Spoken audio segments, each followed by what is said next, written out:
So what is the actual mechanism here? Like, where is the laboratory and what tools are we actually using? If we connect this to the bigger picture, the laboratory is actually the human mind, Okay. and the mechanism relies entirely on this concept of the crucible.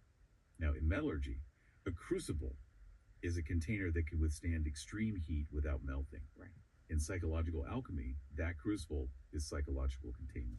Psychological containment. Unpack how that works in practice for someone going through it. It's the ability to sit with the agonizing heat of a failure or a betrayal or a massive life.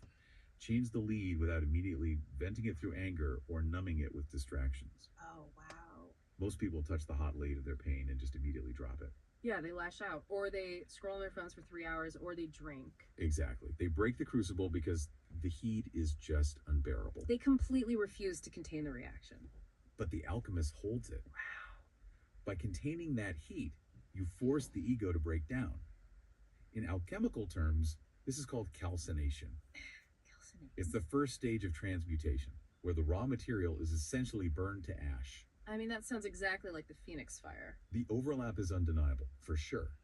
But the distinction is agency. Agency? Yes, the alchemist controls the calcination, they observe the burning, and then comes the second stage, which is dissolution, where the ashes are dissolved in water. Okay. And psychologically, what is that? Psychologically, this is letting the emotional weight of the experience wash over you, feeling the grief without drowning in it.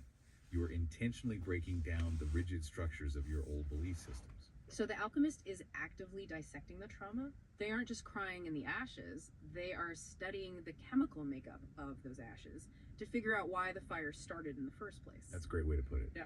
They are extracting the objective data. Right. They separate the emotion from the lesson. And that is the alchemical stage of separation. Okay. You basically discard the bitter, useless parts of the experience, the resentment, the victimhood, and you keep the pure, objective truth. The core lesson. Right. Then, through the final stages, you integrate that truth into a new, stronger version of yourself. Yeah.